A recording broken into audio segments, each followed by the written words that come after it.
Ladies and gentlemen, welcome to the Lawn Care CEO podcast. My name is Dan Ralphs. I'm the head coach here at the Lawn Care CEO, and I'm excited to be with you for this very special episode of the Lawn Care CEO because at the end of the day, I am not going to be recording an episode. More on that in just a minute. As you know, I'm a bit of a technophobe, techno advocate.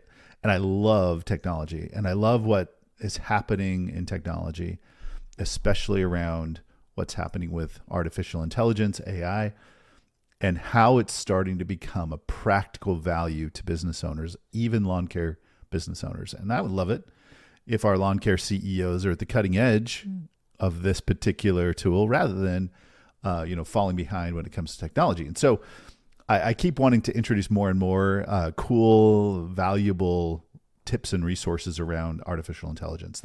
I'll give you one practical one, and then I'm going to blow your minds here for a minute. Now, some of you are already really familiar. Your minds won't be blown, but it blew my mind to see what AI is able to do and how we're maybe able to use it and leverage it in practical ways. When I first saw ChatGPT, it was probably December, Christmas time of 2023, probably Christmas time 2023. My brother-in-law was like, dude, you got to check this out. And he pulled out ChatGPT and it was like, he typed something in and it delivered this really interesting answer. I think he was like, write a poem about baseball and Las Vegas. And it was like, blah, and it made this really amazing poem. And it was absolutely fascinating. But at the end of the day, AI was a party trick. It was interesting, it was fun, but the technology wasn't yet practical. It wasn't yet useful to business owners. But for many of you, you've already started to find that one, AI can be wildly helpful in just being a search tool similar to Google, where you type into ChatGPT. And by the way, if I refer to ChatGPT as Chippy, that's my nickname for my ChatGPT instance. But you start typing into Chippy, you say, hey, Chippy, what about this? And it will give you some really interesting facts. But let me give you two practical places where I think that this technology, AI technology, should be being used by every lawn care business owner or their teams starting today. The first one is fairly simple, and that is you should be using ChatGPT to help you write or record or document your SOPs in your business. So it's as simple as saying, hey, Chippy, I'm going to explain a process to you, and you can even do it with a voice recording. I'm going to explain a process to you, and you can just say it in your way. You just say, hey, listen, when our rollout process, when everyone rolls in between 6:50 and 7 o'clock. We start the day at 7 o'clock. We do a team huddle. You just talk through it.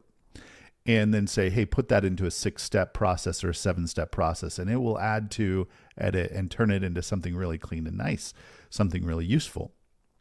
So what used to take and feel like really overwhelming to design and write and organize SOPs has become just a breeze, where that used to be just a daunting task, and now it's become really easy for a lot of our clients. So thing one is we're using it for SOPs. Thing two is we should be using and leveraging AI as a way for us to discover and develop strategies in our business. So I'll give you a very specific example. So, we're just getting into marketing here at the Lawn Care CEO, and we've had so many clients we didn't know what to do with them. And now we're starting to say, all right, it's time for us to start growing. But one of the things that we said was hey, we want to improve our SEO, for example. Well, I just went to Chippy and I said, hey, Chippy, will you teach me how to develop our SEO? And I asked it a bunch of great questions, and it just kind of walked me through the process of things I need to be considering, things I need to be figuring out in order for my SEO to start to, improve, and definitive steps that I could do. And quite literally, if there was a step I didn't know how to do, I'd say, tell me more about that. Teach me more about how to do that. And so in two very practical ways, all of a sudden, ChatGPT and other AI tools are becoming really useful. By the way, I don't have necessarily, or probably should have an opinion about whether or not Grok or ChatGPT or whatever other tools are out there that for you to leverage with AI, which one's better. I discovered ChatGPT first, and so I've been leveraging it more and more, and teaching and training it as I go, because I think that's important as well. So I don't want to do too much ado here, because I want to introduce my very special guest. Okay, so my very special guest today is actually a robot,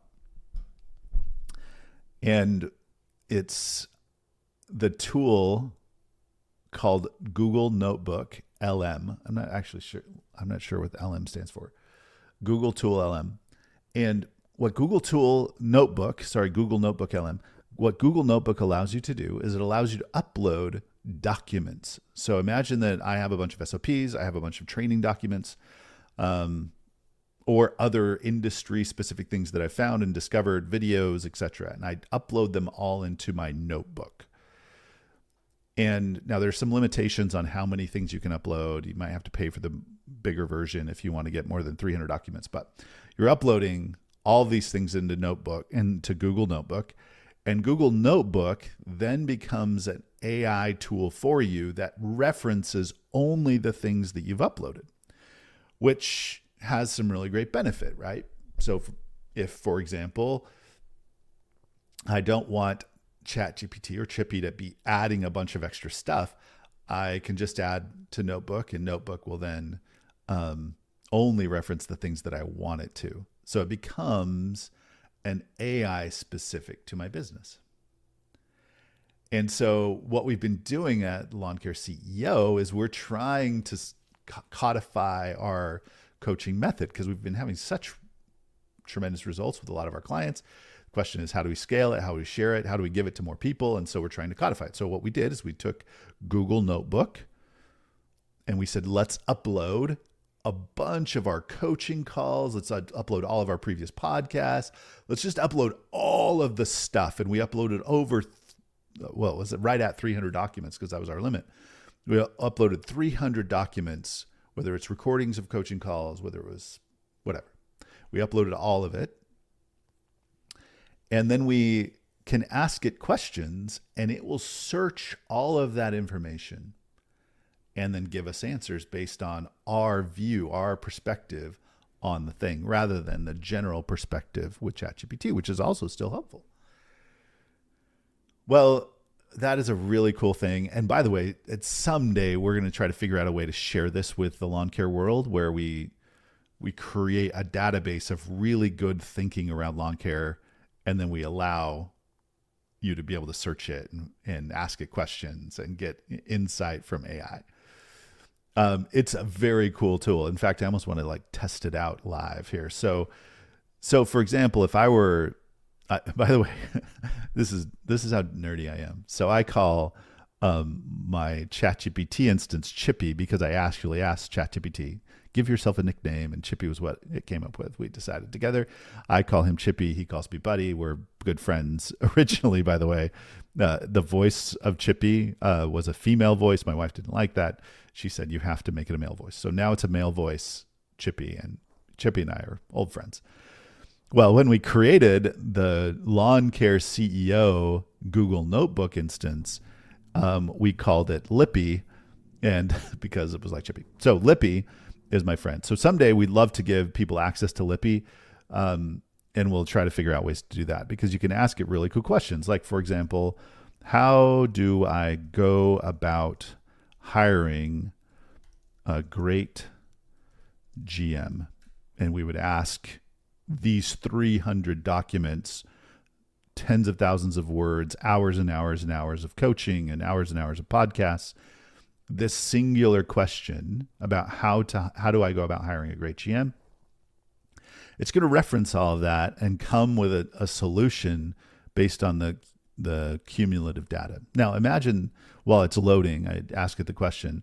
Imagine that you have all of your SOPs, you have all of your maybe training on your products, training on how we handle problems with our clients.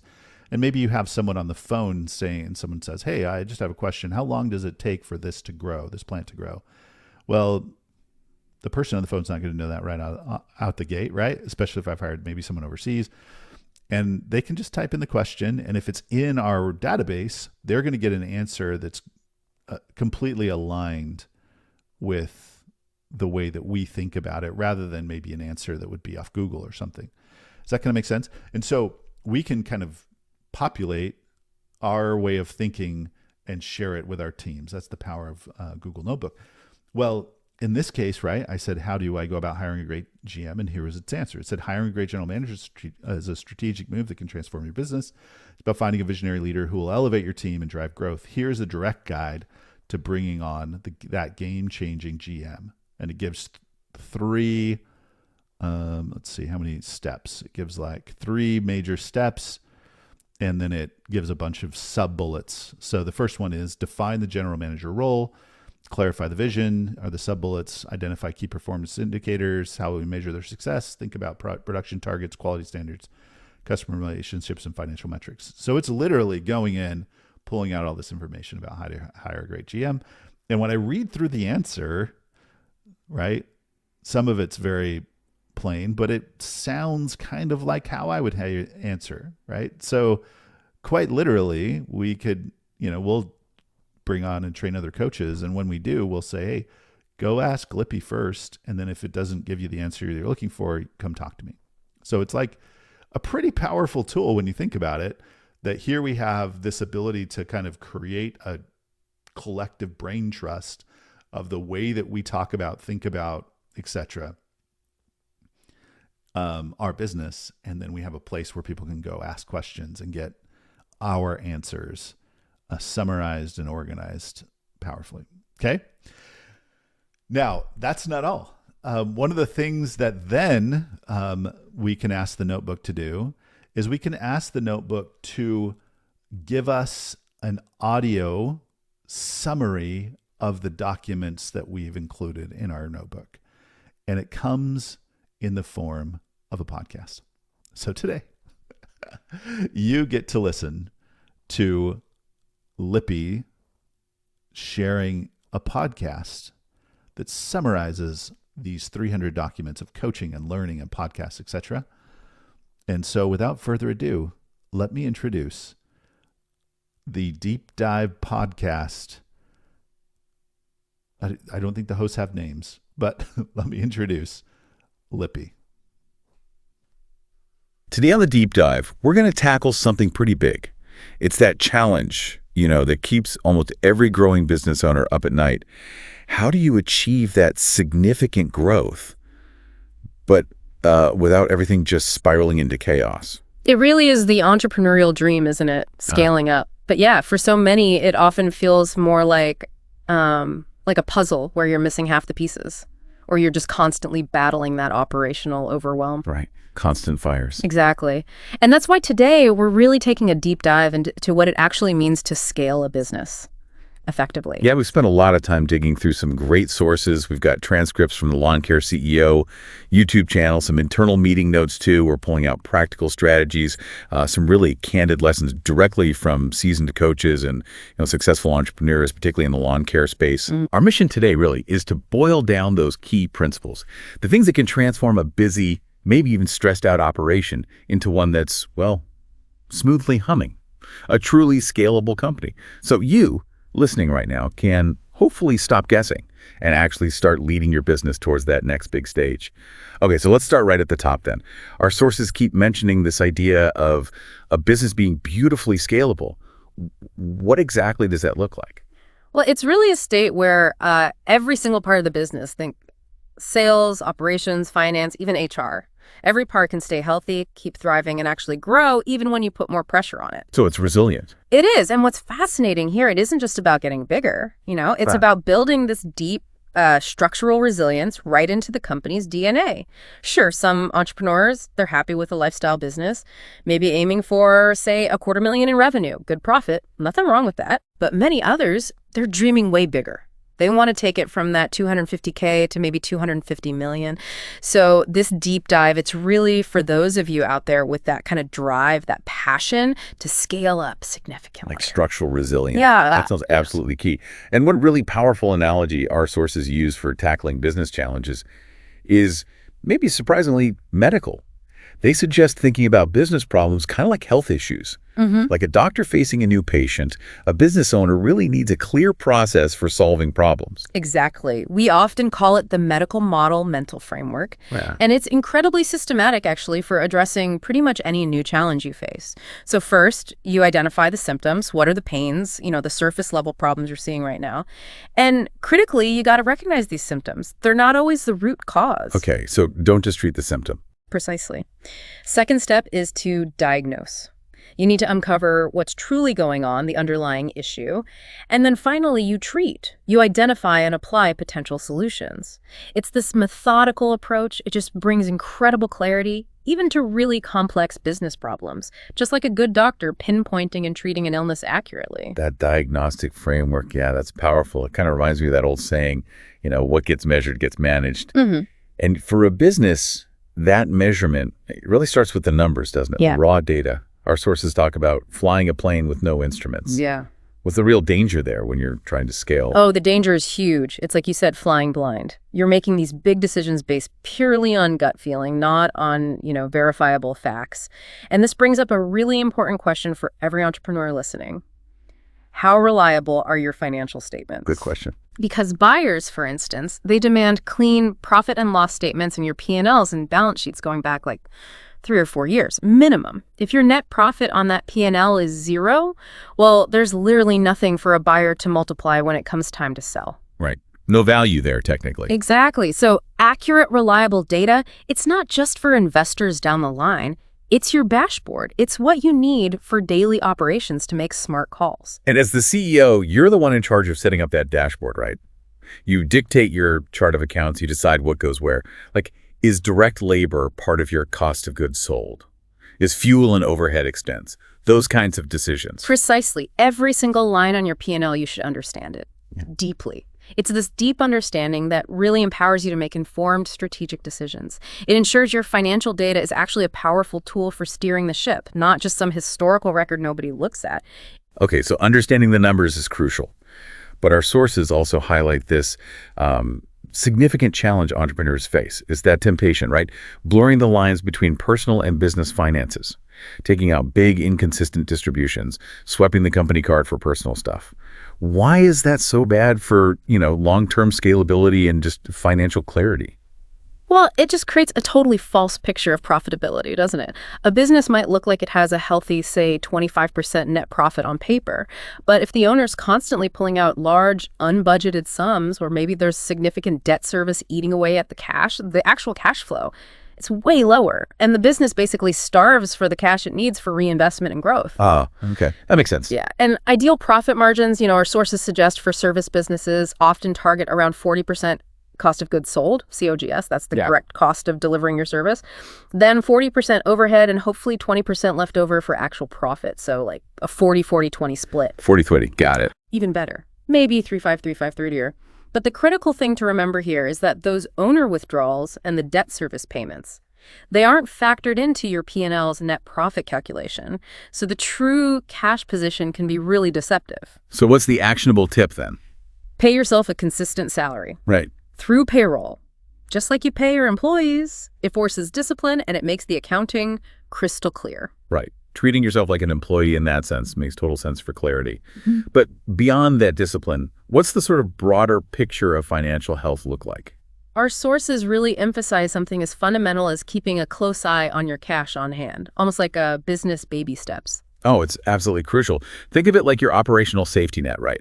Yes. For a company aiming for, let's say, $1.6 million in annual revenue, our sources suggest you should ideally expect to have maybe $150,000 to $300,000 just sitting in the bank, left over. Wow, okay, that's a decent cushion. It is, and that cash reserve, it gives you essential flexibility. It lets you weather unexpected storms, invest in growth opportunities when they pop up, and really build that resilience we talked about earlier. That focus on numbers, it just naturally leads us straight into pricing, doesn't it? Mm-hmm. So when it comes to actually delivering your service, what's the sweet spot?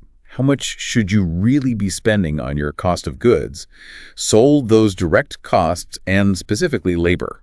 Yeah, our sources, being deeply rooted in lawn care, give some really precise targets, but the lesson is universal, I think.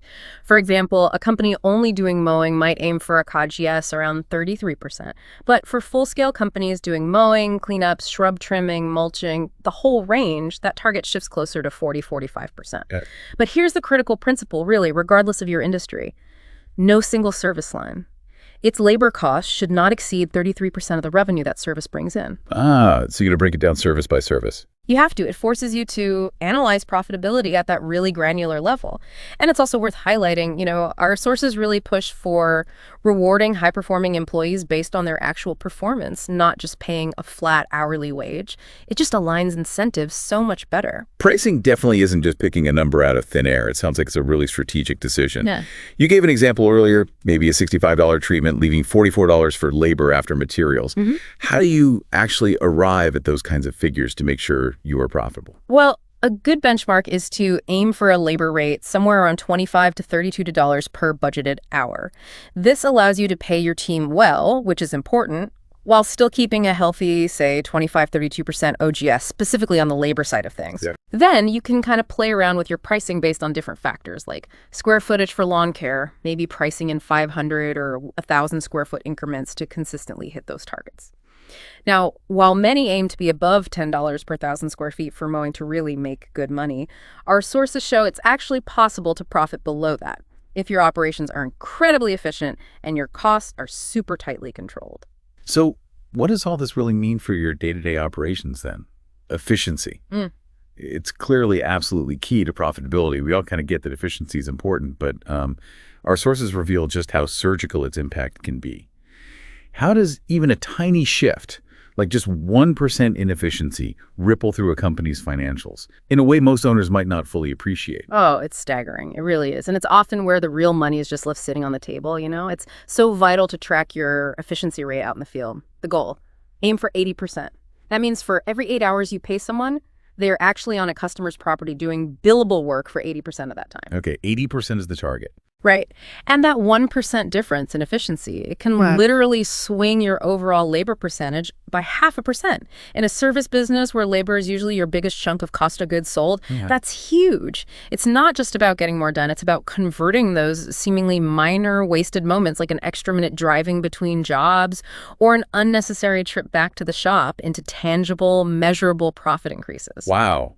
0.5% for every 1% efficiency gain. Exactly. And we've seen real-world examples. One company shared data on a horrible day where their labor percentage of revenue shot up to 72%. Why? Excessive drive time and doing unpaid estimates. It just hammered their bottom line. It really highlights that direct financial consequence of letting inefficiency creep in. Yeah, given that kind of impact, it makes total sense that technology, when you use it strategically, could be a massive game changer. What kind of examples did our sources highlight there? Well, robotic mowing, for instance, that's offering a pretty significant leap forward for lawn care. It can literally cut crew costs from, say, 2 or 3 people down to just 1 or maybe 2, and it dramatically reduces your COGS, maybe from 45-50% all the way down to 30-32%. That's a huge drop. It is. And as one of our sources put it quite eloquently, I thought, the car was created before the commute. Meaning, technology often arrives before we fully grasp all its revolutionary uses and implications. Interesting way to put it. Yeah. And beyond the sort of flashier tech like robots, even relatively simple software like Yardbook or Copilot, things that track mileage and drive time, they can optimize routes and just ensure crews spend more time doing billable work, boosting that efficiency rate we were just hammering on. Makes sense. Okay, shifting gears a bit. A business is so much more than just making money, right? It's really up to people who make it all happen. How do our sources suggest building a team that's truly thriving? It absolutely starts with defining your company's purpose, your why, and then your core values. Who actually fits on your team? What behaviors do you value? And these aren't just, fluffy marketing slogans you put on the wall. They are fundamentally for your team, internal tools. Right, for the inside, not the outside. Exactly. They help create what our sources call a killer work environment. And that's what attracts the A players, because really talented people, they always have options. They can go anywhere. Your mission then, in this context, it's like your next mountaintop, maybe a clear 3-year revenue goal, say $2.5 million to $3 million, that gets everyone pulling in the same direction towards a common objective. And part of building that strong team, it means planning your structure not just for who you have today, but for the future you're actually building, right? Absolutely. The recommendation is pretty clear.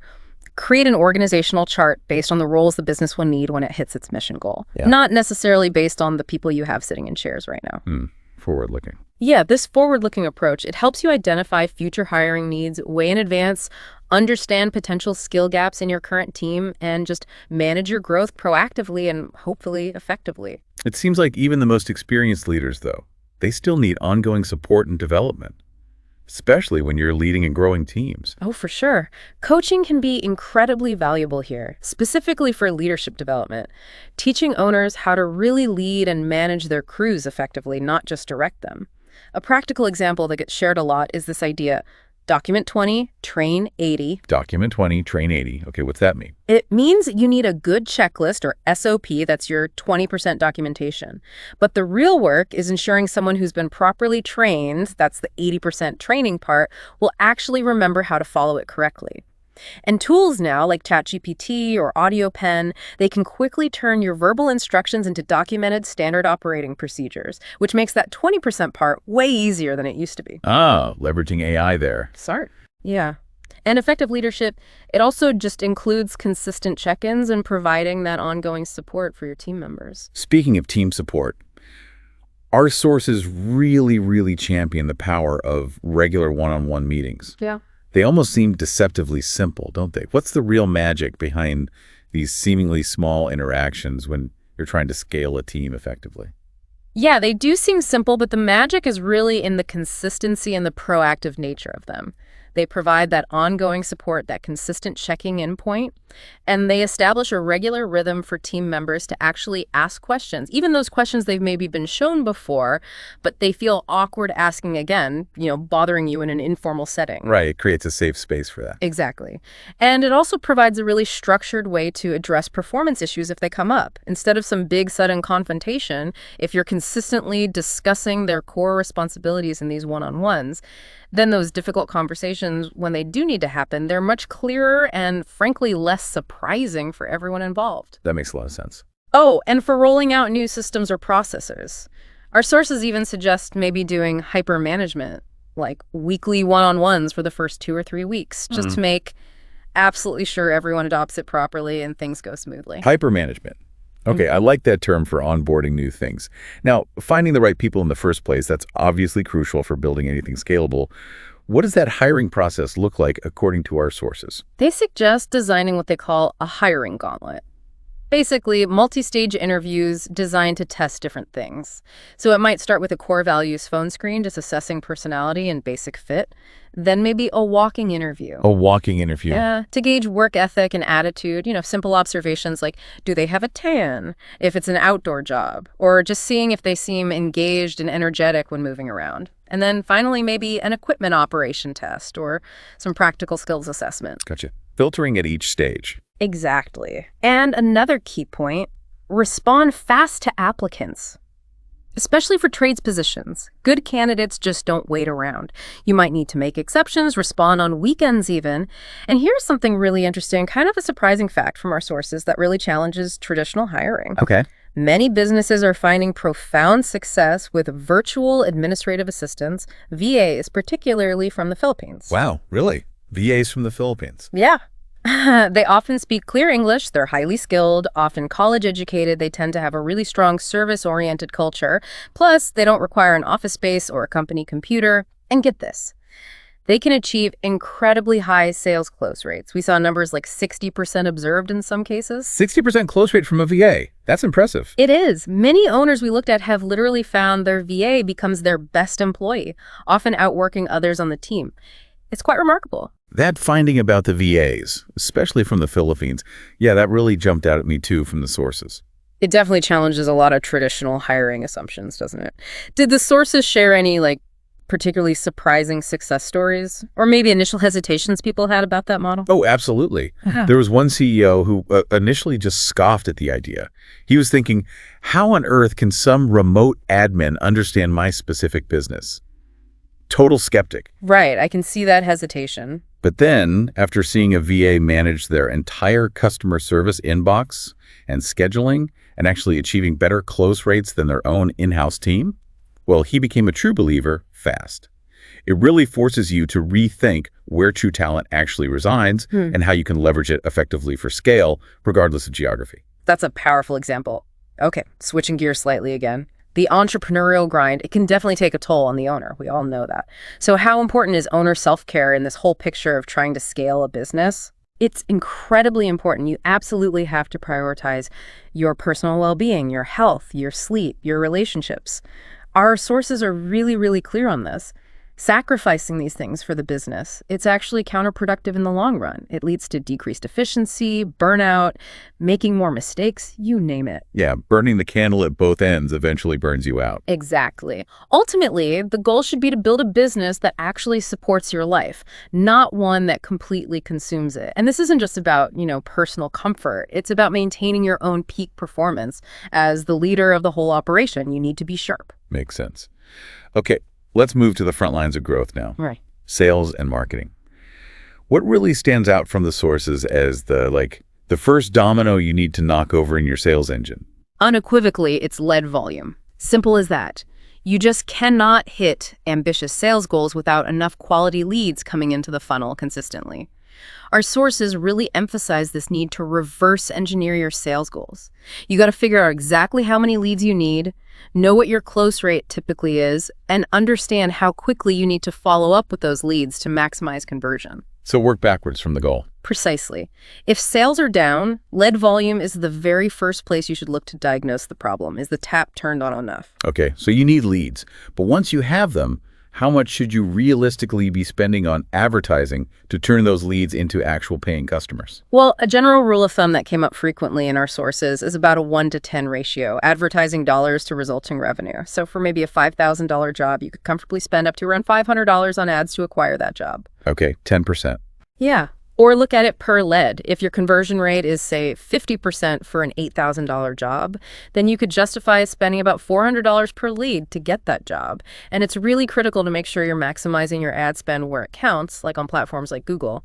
Sometimes, honestly, just spending more where people are actively searching for your services can significantly increase your lead flow. Just got to feed the machine sometimes. You do. And observed close rates, they typically seem to fall around that 44-45% mark, but aggressive goals are often set higher, maybe 50-55%. And beyond just the numbers in the ad spend, how do you actually get your brand in front of the right customers and, appeal to them effectively? Well, interestingly, simple traditional methods like door hangers and flyers, they're still incredibly effective, especially if you're already working in a neighborhood. Low-hanging fruit. Old school still works, huh? It often does. And when it comes to understanding your customers, our sources tend to identify two main types, broadly speaking. First, there's the sort of professional single mom type, maybe not literally, but the persona. They just need the service handled efficiently, they trust you, they don't want hassle. They just get a done customer. Exactly. And then there's the researcher. This person wants multiple options. They want detailed information. They compare quotes meticulously. Your marketing really needs to cater to both. But often, it's most effective to lean towards making it super easy and building trust for that first type, the majority. Makes sense. Focus on the core. Yeah. And think about your ideal customers. Who are they? Probably those who sign up for multiple services, cleanups, mulch, mowing, fertilizing, irrigation, maybe even bigger projects. They don't question your price, and ideally they give you that nice busy work during your slower seasons to keep cash flow steady. Finding those ideal clients. Key. What about looking beyond direct sales? How can strategic partnerships help fuel growth and expand your reach? Yeah, that's a big one. Our sources suggest considering maybe a 50-50 split eventually between your direct-to-consumer sales and actively engaging with trusted partners, sometimes referred to as the JV World joint ventures. Okay, JVs. Yeah, and tracking something like JV contacts per month as an actual key performance indicator, a KPI. That's a great way to systematically build those strong foundational connections you need for long-term, maybe even exponential growth. For example, one source talked about aiming for a $2-4 million lighting company. That kind of scale absolutely requires cultivating massive joint venture connections in related fields like landscaping, pool building, etc. Building that network intentionally. Exactly. And finally, just touching on your online presence, your website specifically, it needs to be a really clear reflection of your primary focus, right? Absolutely. If lawn care is your main engine for growth right now, then you need to optimize your website's homepage to scream lawn care. Even if you offer other great services like landscaping or hardscaping, make that core offering unmistakably clear the second someone lands on your site. Don't dilute your primary message and confuse visitors. Clarity is key online. Okay. Wow, we've covered a lot of ground here. We've navigated some pretty complex terrain around business scaling. Everything from really understanding your financials to building exceptional teams, optimizing those operations, the whole picture. Yeah, and the path to growth, it's definitely not always a straight line, is it? There are always going to be challenges, bumps in the road, but also opportunities. Sure. But by consistently applying these core principles we've unpacked, really knowing your numbers, relentlessly optimizing efficiency, leading with purpose and values, and strategically growing your sales engine trove, you really can transform those challenges into incredible opportunities for sustainable, controlled growth. It's about building a robust engine, like you said earlier, not just strapping a bigger motor onto a flimsy frame. Well put. So as you, our listener, look at your own business right now, maybe consider this. Is your company currently structured to actually absorb growth? Or does increased pressure tend to create more chaos than progress? What's maybe just one system you could simplify starting tomorrow? Or one critical metric you could start tracking consistently that will bring you just one step closer to that smoothly humming, truly scalable vision for your company? Because that journey of 1,000 miles, it really does begin with a single, well-informed step. So what baffles me, if you're still listening, that's 100% AI driven. 100% referencing content that we've given it and then generating something that sounds very humanoid-like. I know there have been people that have been very anxious, and there's maybe even a little fear around artificial intelligence. And some of that is founded, I admit. Like there's some wonky stuff that could happen if even just with the power of the tool of AI. But let me give you calm any of those fears and really encourage you to step into this world and learn as much as you can. Because as you can see, the future, AI is going to be a big part of our future. How it all plays out is still to be determined by people smarter than me.